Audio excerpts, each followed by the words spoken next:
ابھی کچھ دوستوں کی طرف سے یہ بات آئی کہ جی میں فلاں سلسلے میں ہوں، میں یہ مراقبہ کروں کہ نہیں کروں، میں فلاں ہوں تو میں مراقبہ کروں یا نہ کروں۔ اب مجھے بتائیے، جب یہ فرمان آ چکا ہے کہ علم حاصل کرو چاہے تمہیں چین جانا پڑے، تو اس میں کیسے پابندی کو لگا سکتا ہے؟ میری طرف سے میرے اپنے اسٹوڈنٹ پہ کسی قسم کی کوئی پابندی نہیں، جہاں سے ان کو اچھا علم ملے لے لیں۔ میں نے تو کبھی نہیں کہا، ہم نے اپنے سلسلے میں کبھی لوگوں کو نہیں کہا کو ہو تو صحیح علم۔ ابھی کچھ لوگ جو ہمیں ان عجیب سے مراقبہ جات کے بارے میں بتاتے ہیں کہ تصور شے کرو، آنکھیں بند کرو اور تصور کے چہرے کو دیکھو۔ اب یہاں پہ ہم ڈس ایگری کر سکتے ہیں کہ مٹی کے نقش و نگار کیا دیکھنے ہیں، یا ہمیں کو کہتا ہے کہ نیلی روشنی کا مراقبہ کرو، پیلی روشنی کا مراقبہ کرو، تو ہم یہ کوئی پابند تھوڑی ہیں۔ ہم کوشچن اٹھائیں گے کہ ہم اگر پیلی روشنی کا مراقبہ کرتے ہیں تو پیلی روشنی کہاں سے آئے گی؟ کیا وہ ہمارے تمام لطائف سے گزر کر آئے گی، روشنی کے جسم سے گزر کر آئے گی؟ تو اگر وہ آئے گی تو جس لطیفے میں سے گزرے گی، اس لطیفے کا جو کلر ہے اس میں جب وہ یلو کلر ملے گا، گلابی میں یلو ملا یا بلیو میں یلو ملا، تو کیا کیفیات لے کر آئے گا؟ اور جب اس کلر نے کیفیات پیدا کی تو ان کیفیات کو کیسے ہم بیلنس کریں گے، یا ان بیلنس ہو گیا تو اس کو کس طریقے سے درست کیا جائے گا؟ تو کوشچن اٹھتا ہے کہ نہیں اٹھتا؟ کوشچن اٹھنا چاہیے، کوشچن اٹھنا ہی اٹھنا ہے۔ یہی پہچان ہے گولڈن ایج کی کہ سوال اٹھنے ہی اٹھنے ہیں۔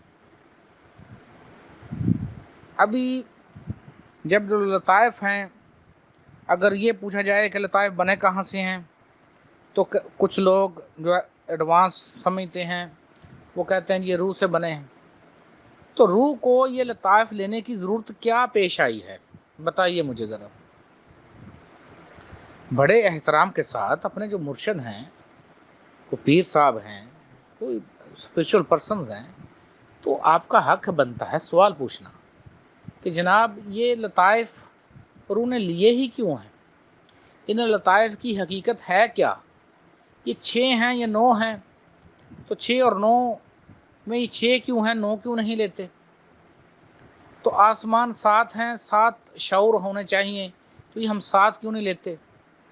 اگر 7 آسمان سے اوپر کچھ چیزیں اور ہیں تو پھر یہ 10 ہونے چاہیے، 10 کیوں نہیں لیتے؟ تو یہ فرق کیوں ہے؟ یہ اگر آپ سوال کریں گے تو سمجھیں گے، وگرنہ بس ایسے بیٹھ کے بس خالی باتوں میں کر رہا ہے تو ایسے تو کوئی فائدہ نہیں ہے۔ اس لیے ہم نے یہ لائیو مراقبہ کلاسز شروع کی ہیں۔ ان میں جو ایک ٹائم ہے وہ ڈیلی 6:30 بجے کا ہے، پھر اگلے دن کچھ دنوں کے بعد ہم ٹائم بدلیں گے، پھر تیسری دفعہ ہم خواتین کے لیے الگ ٹائم کلاسز کریں گے۔ تو پھر جب آپ ان میں سے دوست گزریں گے، پھر آپ کے روشنی کے جسموں کو دیکھیں گے، ان کے اتار چڑھاؤ کو دیکھیں گے۔ جیسے کہ آج ہمیں ایک بھائی نے بتایا کہ وہ مجھ سے کہہ رہے تھے ان کا جسم ریلیکس ہوا، لیکن دل کی حرکت تھوڑی تیز ہوئی، تو یہ دیکھنا پڑے گا کہ ان کے دل کی حرکت تیز کیوں ہوئی، روشنی کے جسم نے کیا مومنٹ لی، یا روشنی کے جسم میں ارتعاش کہاں پیدا ہوا۔ یہی تو چیز دیکھنے والی ہے۔ لائیو کلاسز میں جب آپ کے روشنی کے جسم سامنے ہوتے ہیں، اور جب ہم یا ماسٹر مشق کرواتا ہے تو وہ دیکھ رہا ہوتا ہے۔ اس کے 2 ہی طریقہ کار ہیں، کیا مسلسل ہر ماہ میرے پاس آئیں یا ایک ہفتے میں میرے پاس آئیں۔ تو اب اتنا ٹائم کس کے پاس ہے؟ نہ آپ کے پاس ہے نہ میرے پاس ہے۔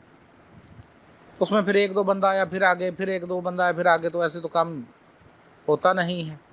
اس لیے لائیو کلاسز کے بارے میں ہم نے سوچا ہے، اور یہیں سے آپ کو کچھ چیزیں سمجھائی جائیں۔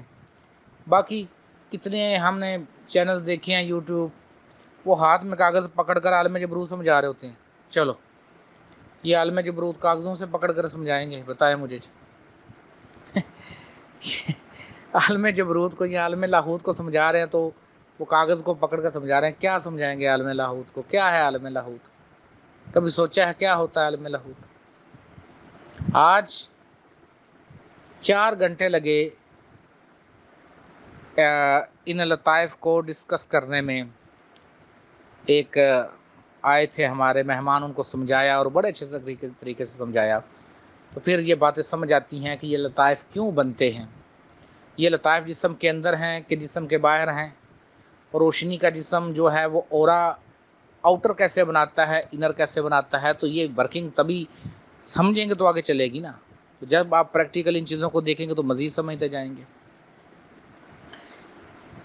اب یہ بات اپنے ذہن میں رکھیے گا کہ خالی باتوں سے، خالی دعووں سے، خالی عقیدتوں سے، اندھی عقیدتوں سے کبھی فیض نہیں ملا کرتے۔ ابھی تو کوشچن یہ بھی اٹھتا ہے کہ فیض ہے کیا؟ کیا ہوتا ہے فیض؟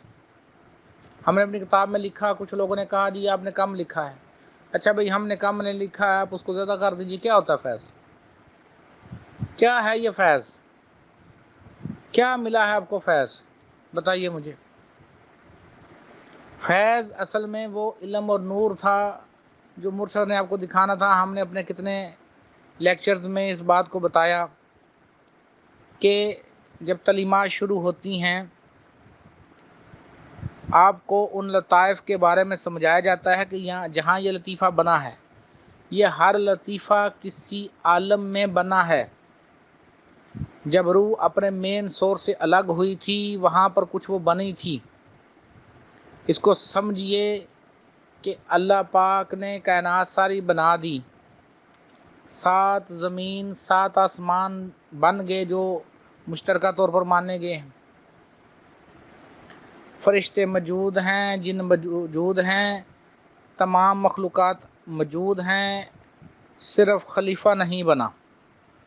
اللہ پاک ارشاد فرماتے ہیں انی جاعل فی الارض خلیفہ، اب میں دنیا میں خلیفہ بنانے لگا ہوں۔ تو اب جو مٹی گئی عالم ناسوت سے، تو کیونکہ بات ہوئی فرشتوں کی تو فرشتوں کے سامنے وہ مٹی ہے، وہاں انسان بنا۔ اب انسان میں جو روح آئی وہ کہاں سے آئی؟ اسے اللہ پاک نے کہا وَنَفَخْتُ فِيهِ مِن روحی، اب اس میں اپنی روح ڈالوں۔ وہ مٹی کا جسم جہاں موجود ہے اور وہ اپنے مین سورس سے آتی ہے، ورک کرتے ہوئے سٹیپ بائی سٹیپ فارورڈ ہوتے ہوئے مٹی کے جسم میں آئی۔ یہاں روح نے اپنا شعور کھو دیا۔ اب آدم کا پہلا شعور پیدا ہوا، نفس پیدا ہوا کہ میں آدم ہوں۔ خود کو جاننا، آدم علیہ السلام نے سمجھا کہ میں آدم ہوں۔ یہاں آپ کی پہلی زندگی ہے۔ اس کے بعد آپ کی حاکمیت چیلنج ہو گئی۔ مختصر بتا رہا ہوں ذرا۔ جنت میں گئے، وہاں سے آپ نکلے، اب اسفل سافلین میں آ گئے آپ۔ اب جو وہ روح تھی اس کی موومنٹ ختم نہیں ہوئی۔ پہلے وہ اپنے مین سورس میں آئے گی، مین سورس سے آگے آئے گی، آگے سے پھر مزید نیچے آئے گی، پھر وہ مٹی کے جسم میں انٹر ہونے سے پہلے بھی موجود ہے، وہاں اس کا اپنا شعور ہے۔ لیکن جیسے جیسے وہ نیچے آ رہی ہے اس کا شعور کھو رہا ہے۔ مٹی کے جسم میں آ کر ابھی آپ کے اندر روح ہے، آپ بھول چکے ہیں ہمارے اندر روح ہے۔ یہاں بھولنے سے مراد یہ ہے کہ میں یہ نہیں کہہ رہا کہ آپ یہ کہتے ہیں کہ میرے اندر روح نہیں ہے۔ یہاں بولنے سے مراد یہ ہے کہ کیا آپ کو ایگزیکٹ اس روح کی پوزیشن، اس روح کی ماہیت اور کیفیت اور طاقت کا پتہ چل گیا ہے کہ نہیں چلا؟ یہ چیز آپ بھول چکے۔